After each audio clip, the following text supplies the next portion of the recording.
Yeah, go ahead and send him off in a minute.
All right.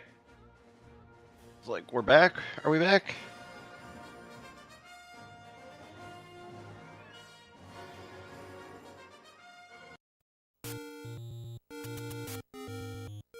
Hearing. You should be good Yeah, now. can you hear? Okay.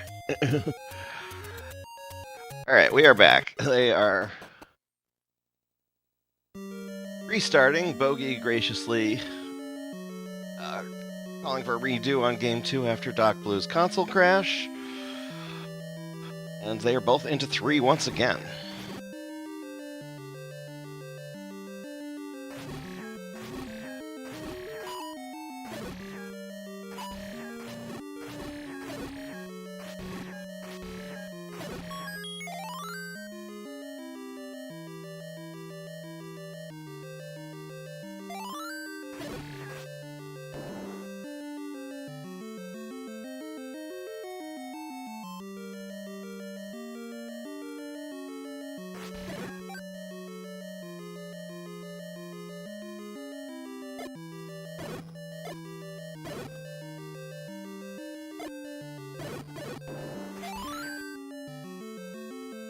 Pretty good for second factors for both. They're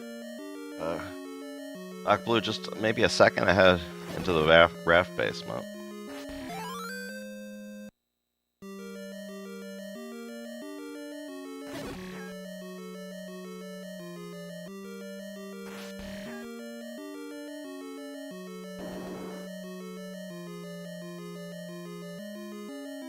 DocBlue slowing down to force some or farm up some bombs on those dark nuts, so Bogie a little ahead. DocBlue does have these 2 dark nuts left. He can get more bombs if he wants, but it looks like he's gonna go ahead. Looks like they're both gonna be entering Manhandla with 3 bombs, which isn't quite as comfortable as they'd like, but ooh. Okay. Good Manhandla for DocBlue. Bogie trying to sort him down. Alright, wow. Hats off to Bogie for that. He managed to hit that remaining Manhandla leaf with 4 wood sword swings and not die. He does leave him with some bomb problems going into 4, but he'll have to he does have 1 bomb, so he could force and be okay.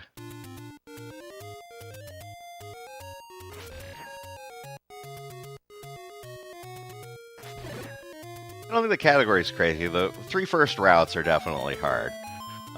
And you can run this category with 2 first, with or without blue rings, so it can be a lot easier, but I would say it's more the route than the category that you're seeing.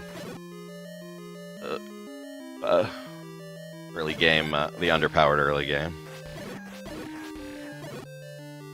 Oh. Yeah. Oh, I see what you're saying.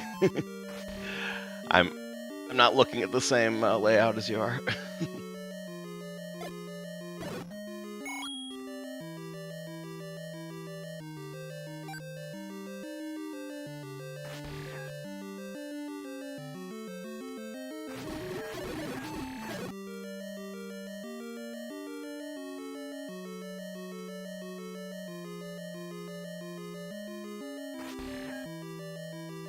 Oh, Bogie. Bogie had bomb troubles. Once again, did he get to the ladder? Or is he just running out to...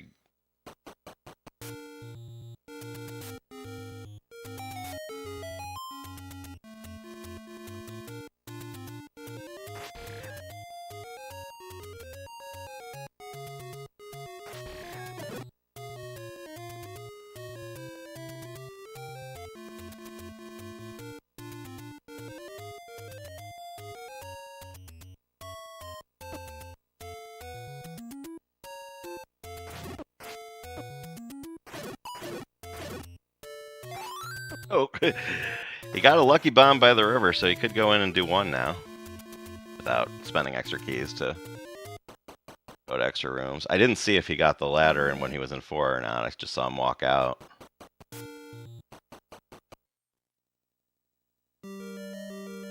Guess we'll be able to tell when he gets up to the NSU.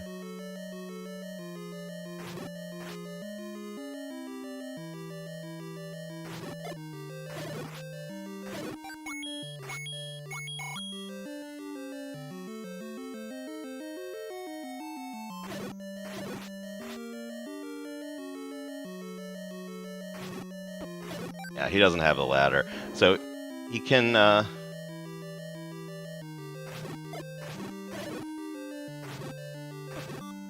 So Bogie can complete level 1 and 2, but he can't go to 5 until he gets the ladder out of 4.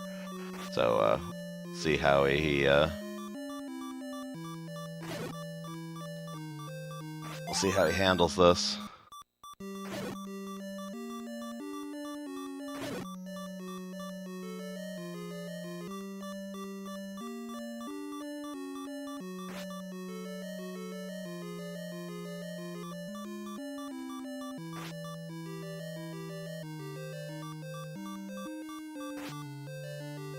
Yeah, it would.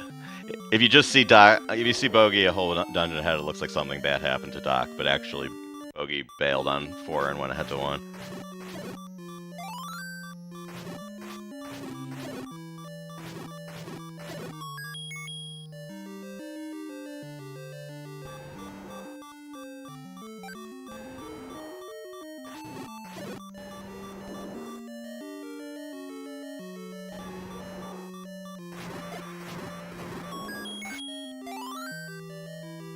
Based on that clock from the Wall Master, he does have a bomb chance on a bomb dropper next. I don't know if he's going to go on to level 2 or loop back to 4 first. We'll see.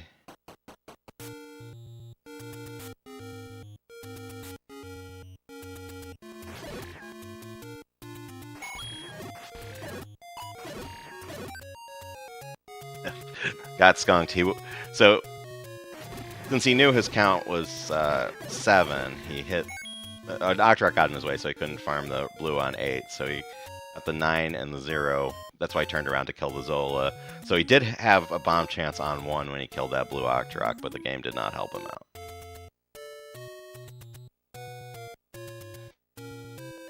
Oh, this is interesting. Maybe he's going to go buy a bomb? Or...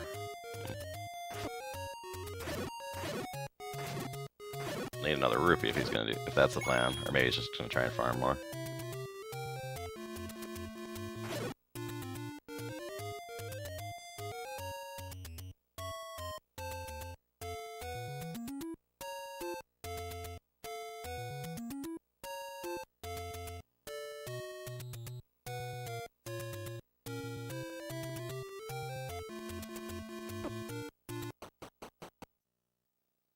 So Doc Blue's out of 1, heading to 2 again. He is gonna buy a bomb pack. We'll worry about what that does for his money later. He'll definitely have to get the Armos secret. He hasn't gotten the 10 free rupees in 4 yet, so with the Armos, he'll be fine.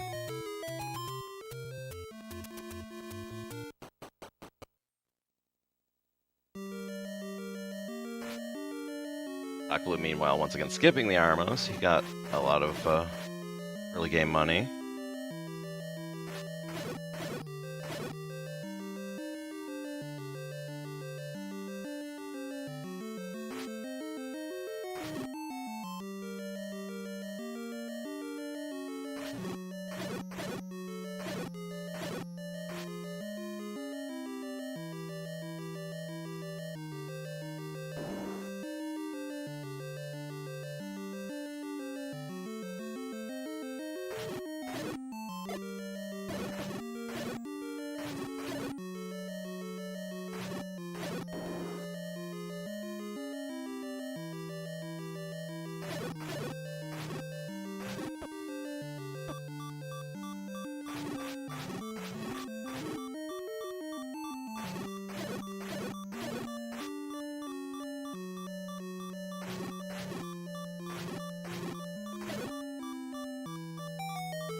He has his ladder now. He's down to 1 heart, which is not ideal. Well, DoctorBlue's out of level 2.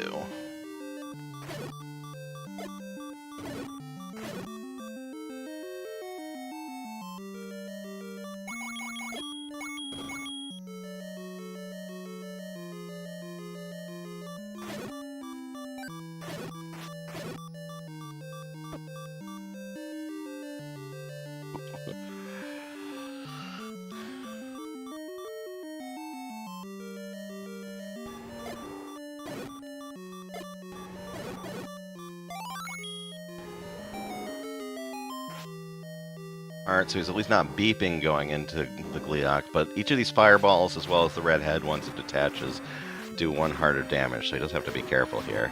The green heads do a fraction of damage, so you can sometimes hit them for safety, but not much margin even for that now. Ooh, but he gets it. Very nice. Low health Gleeok for Bogie.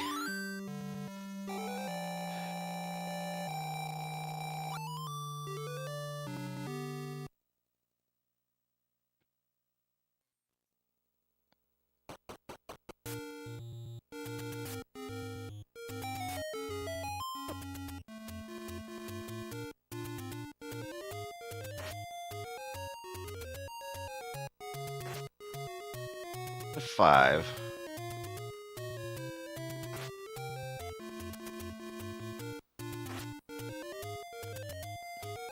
Bogie going the route we go on to first, usually through this forest, because he's already completed 1 and oh, maybe I'm wrong. He's already completed 1 and he's already completed level 1 and 4 and 3, so he could go to 2 next on the standard route, but maybe he has something else in mind.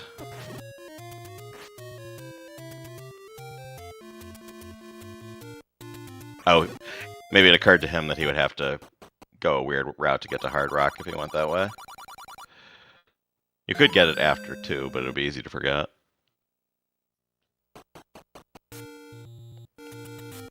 DoctorBlue gets to his recorder.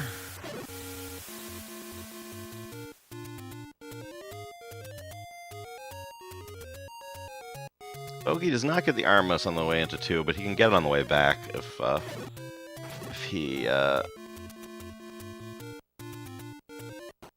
he still needs it.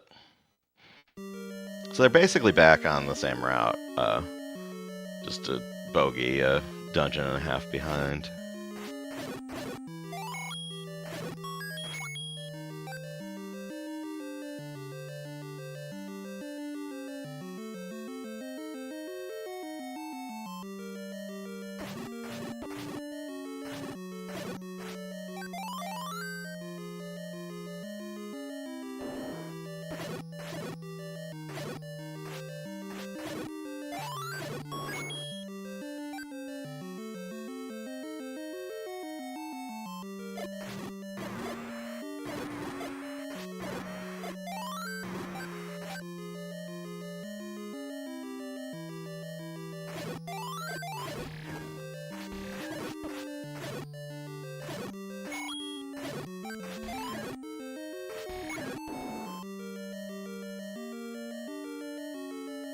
I need to grab that Armos on the way out.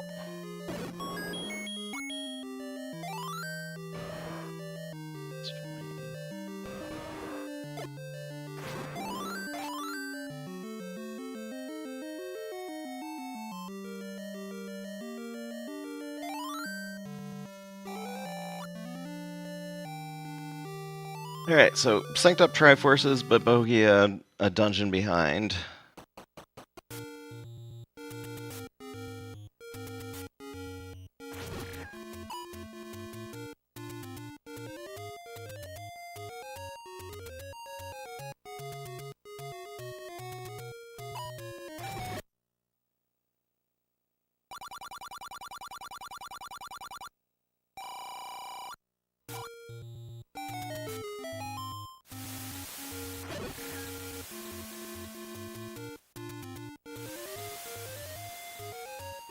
Bogie's starting to build up his count to get into the force on the Dark Nuts. Meanwhile, Dr. Blue does have 4 rubies to spend on arrows, but he's probably going to go for the bomb force. He did it in the last race. So both of them being careful with their counts.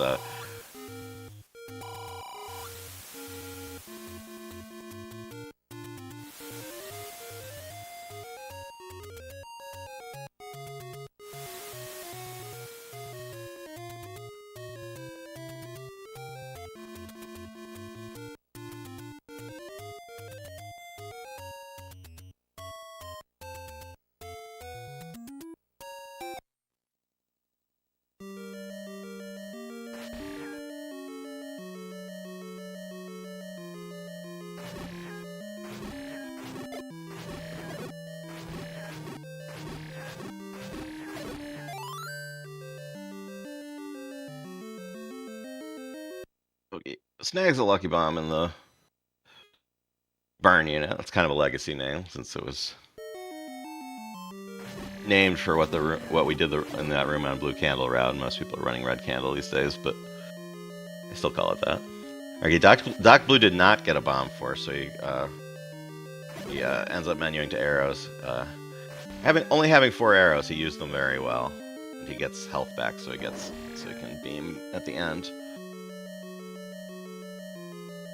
Bogie into the Dark Nut fight.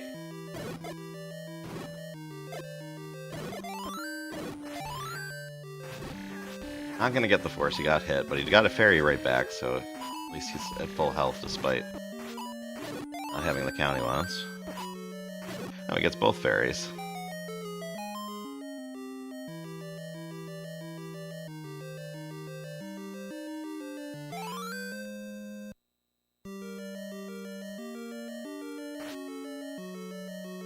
Blue gonna get the red candle here.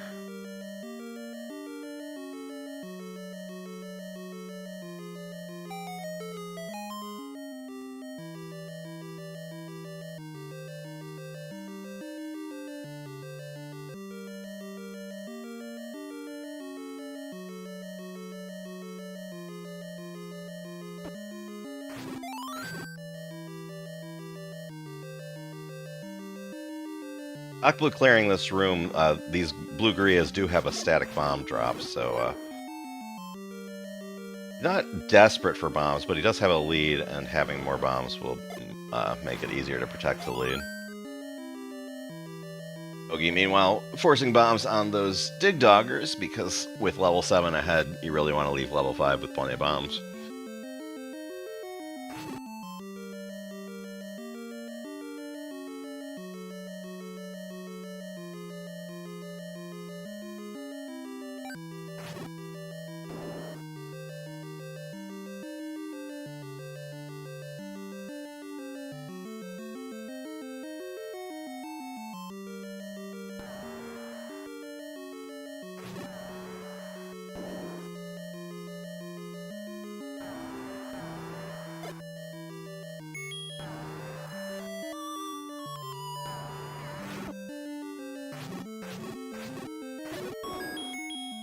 Alright, Bogie out of 5. Still about a dungeon behind, be it a fairly long one.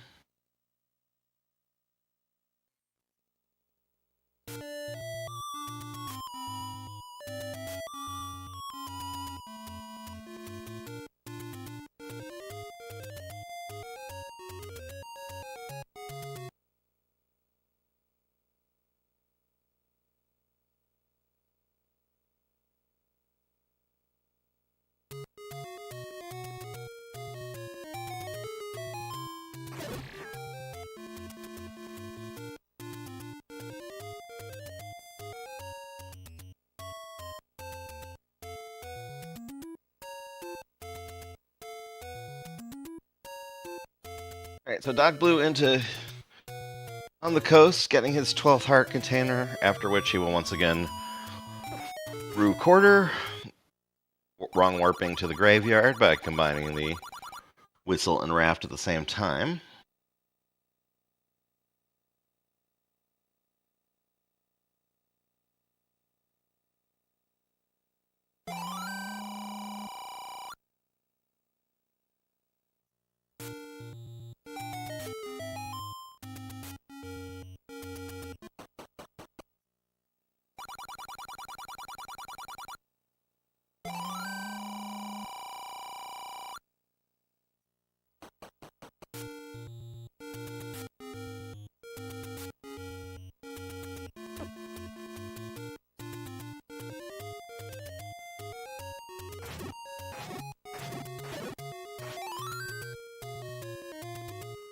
Nice lucky bomb drop for Bogie, getting topped off to 8 bombs, and Evan gives him all the bombs for 7 and also a bomb going into 6, so he won't get stuck behind a bomb wall and have to do an extra Gleeok or anything like that.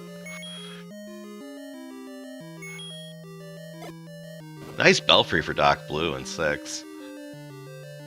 Clearing out those Keese with beams expertly.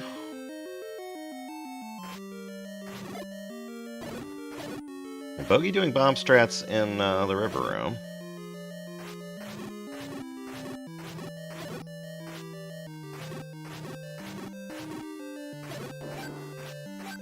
Oh. Threw down 1 bomb. I guess he didn't have a force set up, but it was very nice. Yeah, DocBlue unfortunately took a hit in that dark moat, but still having a good 6.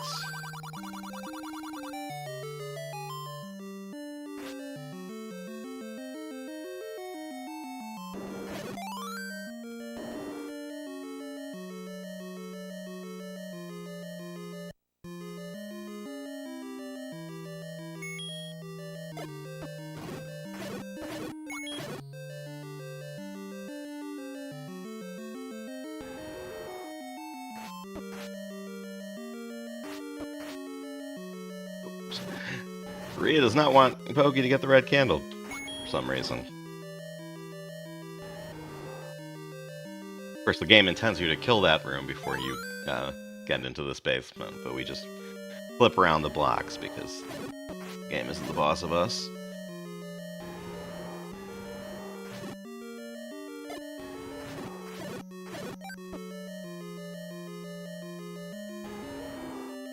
DocBlue out of level 6. Bogie almost out of 7, although his health's a little low. It'd be really nice if this Dig Dogger could drop him some health drops. It is in the health dropping group.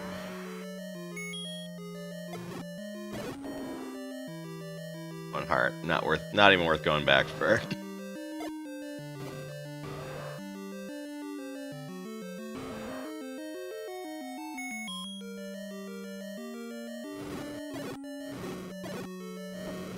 Nice candle strats by Bogie. In Wall Master Room, you saw DocBlue hugging the wall. When you get the red candle, the bubbles spawn around the reverse C. It's very rare to get through that room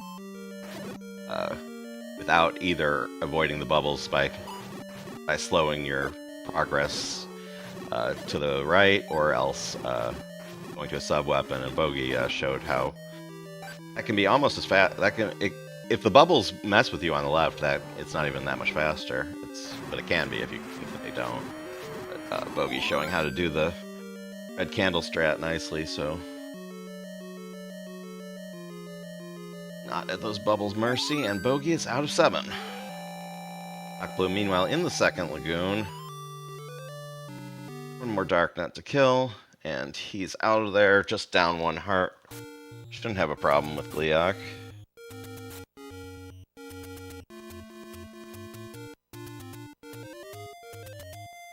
And Bogie will World Wrap and get his heart containers and magical sword now.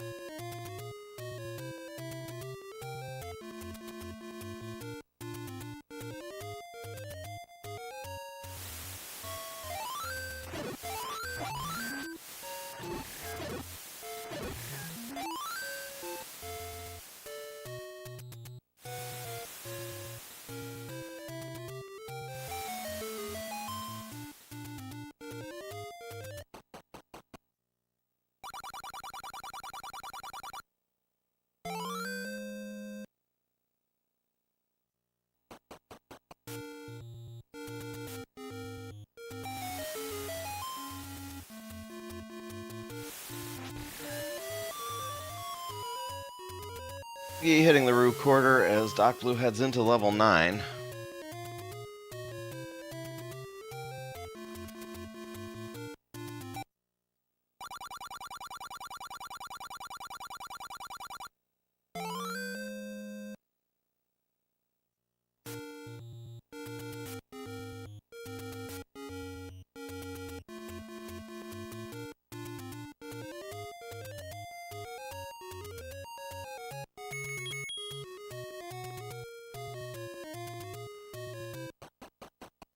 Way into 9, so DocBlue enters with 8 after opening the wall, which is not that usual.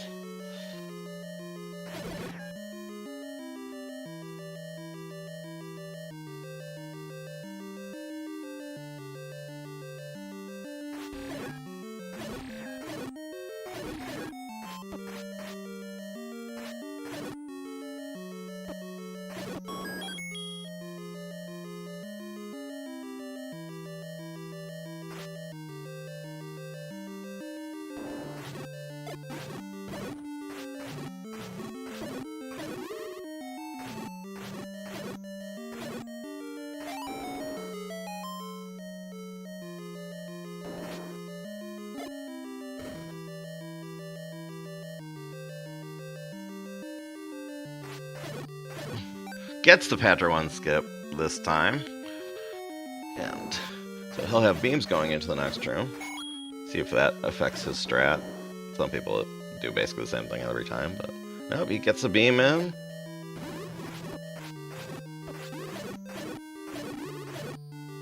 Beautiful room. I mean, it can go faster than that, but he got some unfavorable spawns and handled them well and did not get hit. So... And he doesn't even need to stop to force any more bombs, because he's still at 8.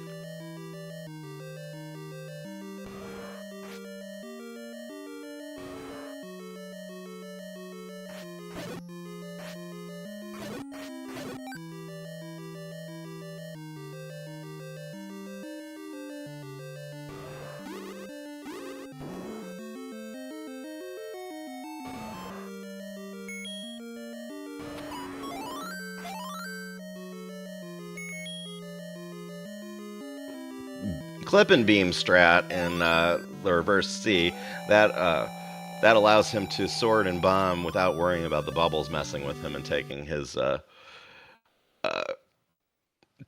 sword. So we got a very, very fast reverse C there. Always love to see that.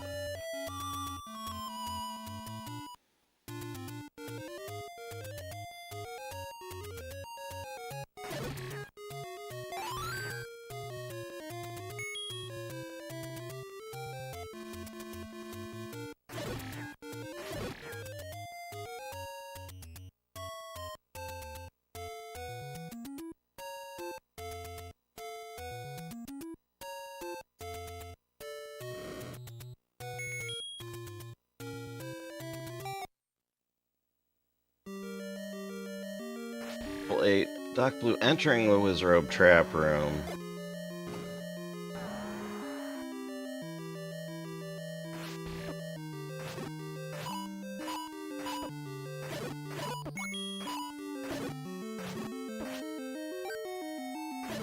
DocBlue looking at a low 30 pace,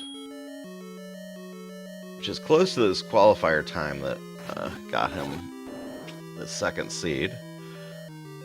See just how fast he can finish this out. It's not entirely up to him. Ganon can be nicer or less nice in terms of where he spawns and how fast he is. But...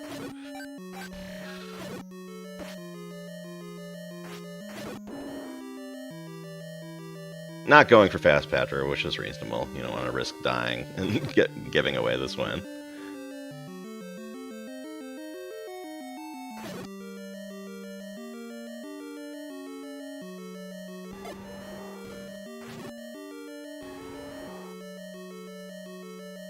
He gets a Sun Lock and a good spawn on the first warp, so perfect Ganon for DocBlue.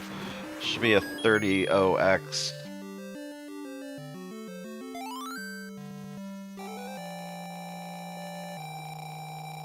That is a 30-08 by race time, which is by Speedrun.com timing about a 30:06, which is damn good time in a race.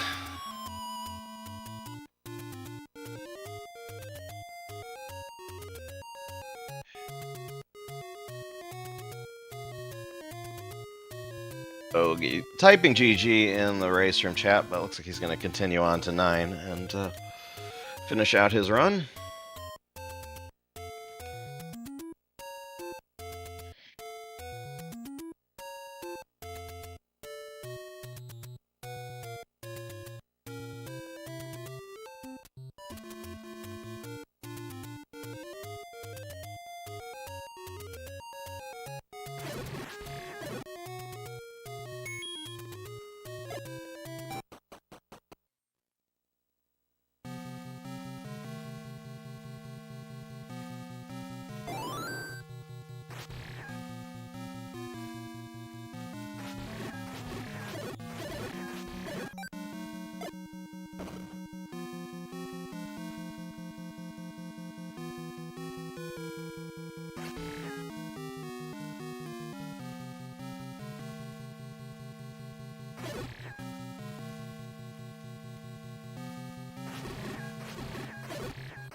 And joining me in the booth is Dr. Blue. GG, sir. Thank you, John. Bogie killing Patcher 1. So he has 8 bombs now, and beams and health. So be able to a chill finish. Sorry about that console crash in game 2. It was nice of Bogie to give you a break there, although if this had been game 3, you still would have won. Right? Yeah, that's kind of how I look at it. At the same time, when you're racing, knowing that you have another race to go, there's a mental difference to it. So I get that as well. But sure. Yeah, like ever since I started playing again this spring, since the start of the tournament, it hasn't crashed at all this year. And the only thing I can think of is that I started an hour before the race. It's a warm day. It's the only thing I can think of. And I'm using an EverDrive as well. So I know those tend to draw more power. So I don't know. It was unfortunate too, because that was a pretty close race before my console decided to give up. Yeah. You were both neck and neck, and Bogie in particular was having a good run. So speaking of which, Bogie clearing out reverse C. He'll get to the silver arrows. Like he's on 35 pace, maybe? 35? And something like that. About a minute. Well, I don't know what his timer is compared to the one on the stream. But yeah, something along those lines. Yeah. Yeah, I had, pretty close. Yeah, the 9 went pretty good for me in that second time around. It's always pivotal to keep your hearts full when you get all the way up there. So I was playing the next room pretty safe. The only thing I had in mind was don't get hit.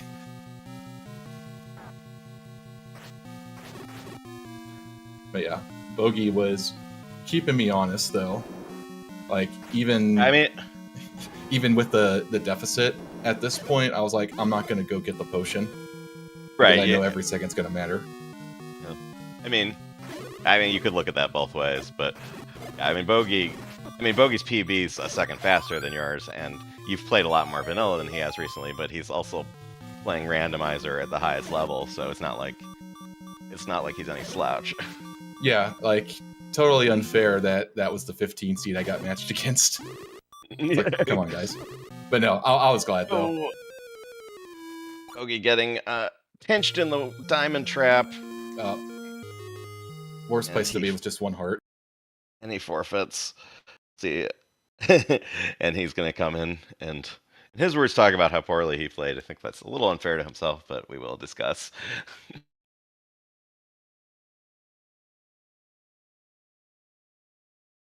Yeah, it's like Bogie's a great runner, way better at randomizer than I am, and like you said, he has a PB that's 1 second faster than me in vanilla. So, Yeah. like, he is no slouch by any stretch. Like, even in the first game, when before he took the deaths in 7, he was keeping up despite having to do some additional rooms, additional revisits. Mhm.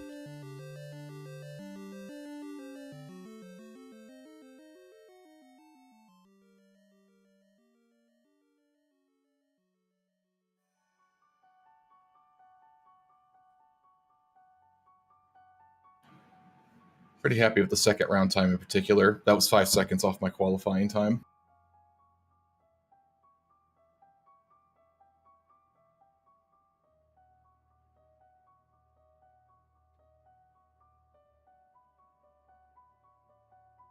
Yeah. Your qualifying time was really good too. So yeah, getting a couple of 30 OXs in races is pretty nice.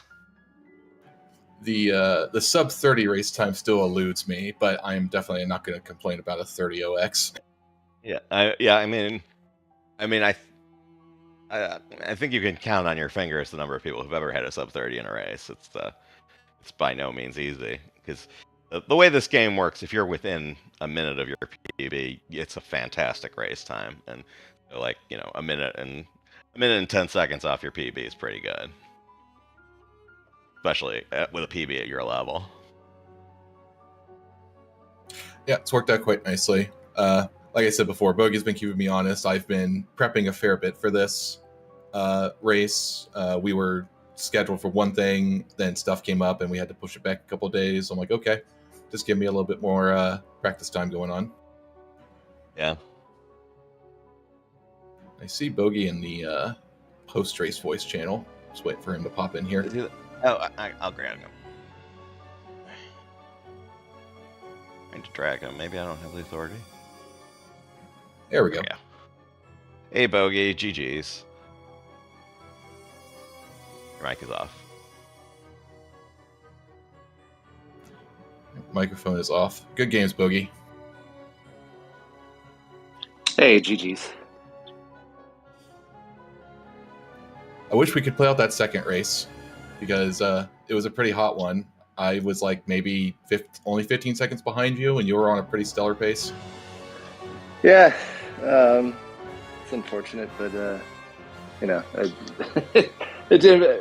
Even if I just walk that one in, I mean, then this becomes race 3, and it's the same result. So, that was kind of my thinking. Was just like I'd rather race and have them actually played out versus taking a gimme and just walking it in. So, I know it happens, and it was early enough in the race where I'm just like, if it was like 1 minute left, then maybe I'd walk it in. But yeah, it's unfortunate. I mean, I had such horrible bomb issues. So in race 1 and 2.1, both times on Manhandle, I was trying to get a bomb force, and I missed the second one for sure by like a frame or two, because I did end up getting the bomb on the Vire. But in race 1, I think I just hit him square on, and I was just in bomb trouble from the start for both of them. And actually, yeah. And actually, in the second race, I think I had the same thing, like some sort of bomb issue. So I don't know. Bombs were very unfriendly to me very early in the races, and just never could recover. And then once you start playing, going to backup strategies, it's just too tough when someone else is getting what they need to get to stay on sub 30 pace. Yeah, definitely. Like when in the race 2.0, I guess I was like, I can't do anything safe. I can't go for any backups or maybe like get an extra 30 rupees here and there. I'm like, I just got to keep going, because like you said, if the other person's getting their resources and you're having to like spend a few seconds here, a few seconds there, now you're just like 10, 20 seconds behind, and now you need to really get a good room in combat or something in order to catch back up.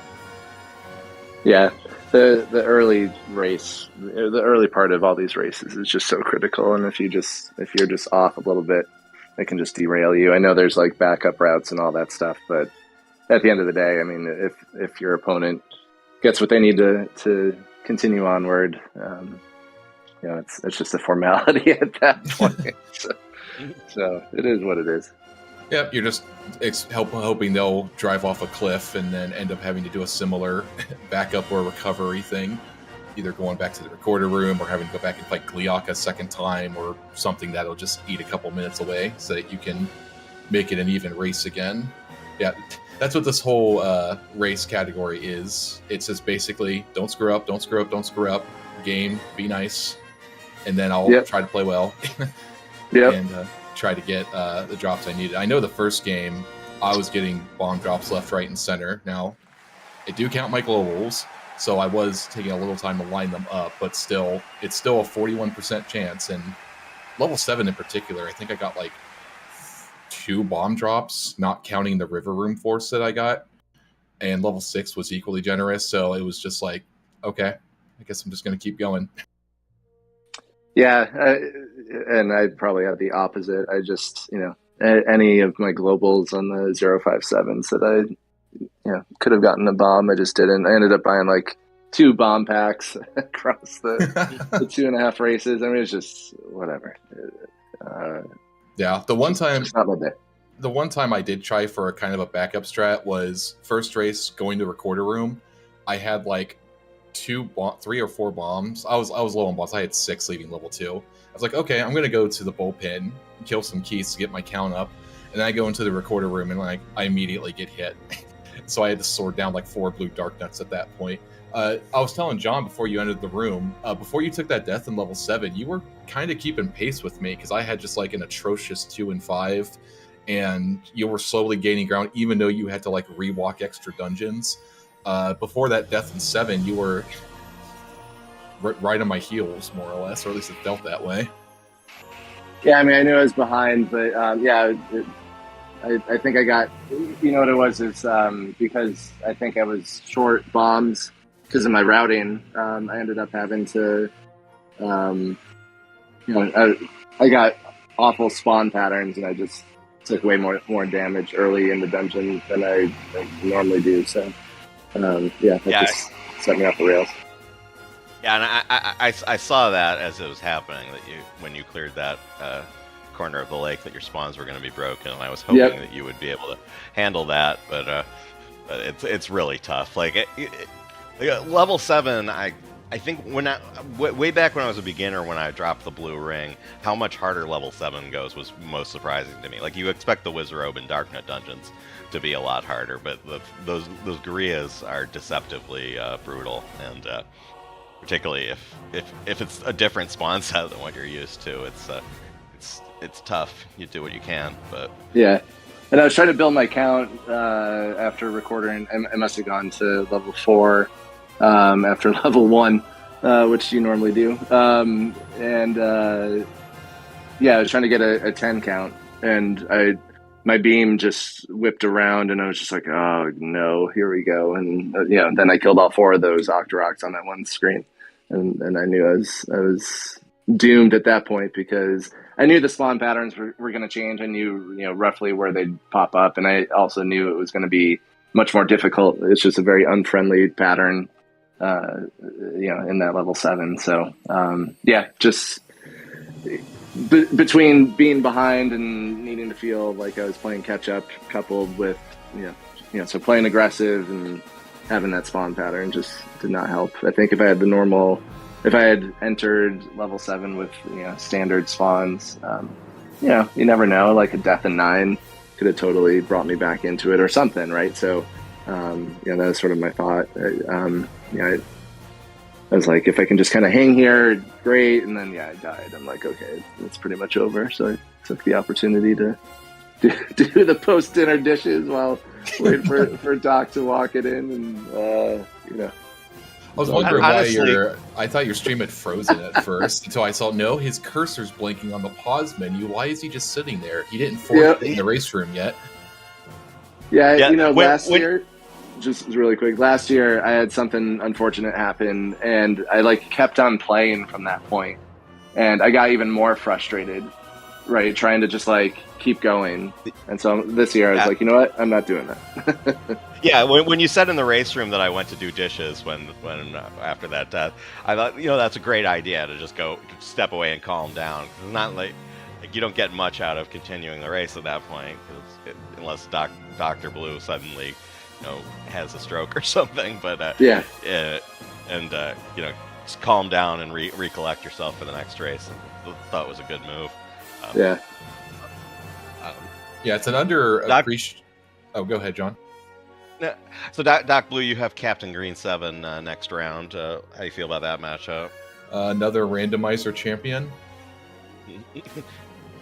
So, yeah, I think I'm going to feel just as nervous as I was versus Bogie.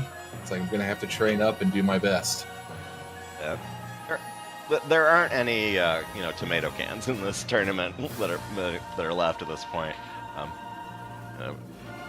Myself may be accepted, but yeah, everyone's pretty good now. So I have Captain Green this weekend in both Second Quest and Swordless. So of his 3 races, I think you're the most likely to beat him. But I'm never going to count you out, John. Your knowledge saves your bacon, especially like what Bogie talks about. You're just there waiting to pounce. If you're behind, you just got to wait for the right opportunity. Then you just steal the lead and then take the win. Yep. I mean, I did beat Jay Coper in Swordless, which I did not expect to happen. So, yeah.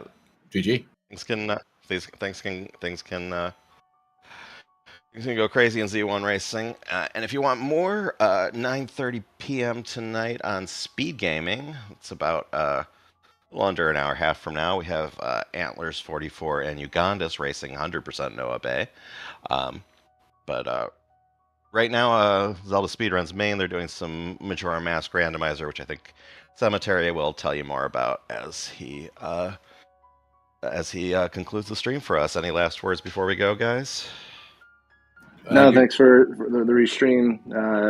Always appreciate Zelda 1 content, and I'm looking forward to a long-ish hiatus because from the Zelda 1 randomizer tournament, making the finals and losing in 5 games is just a long tourney season. So I didn't really get an opportunity to brush up for this one, and clearly it showed. And consistency is what's key when it comes to any percent racing. So, or any of these categories, just it's a different game, even though it's the same game. It's a totally different mindset and approach. So, but yeah, thanks for the restream and comms, and good luck in the next round, Doc. Thanks, Bogie, and thank you for the good races. I'm glad I had the handicap of you being fatigued by another tournament before these races. Because it gave me a little bit of the edge I needed, I guess. And yes, thank you for the restream. Thank you for the commentary, John. I know John in particular, he's behind the scenes on this tournament. He's doing an awful lot here. He's commentating basically whenever there's nobody around to commentate. He's just doing so much for us. So thank you, John, for all the work you and the other tourney organizers are doing. Well, I appreciate that. And yeah, I guess that's going to do it for us for now. Okay, well, we'll wrap it up here. Thank you very much, Bogie and Dr. Blue for great races. John, thank you very much for commentating. We are going to raid over into Zelda Speedruns 1, which is doing a Majora's Mask randomizer Game 2 match. So, everyone, have a good rest of your day, and thank you very much for joining us.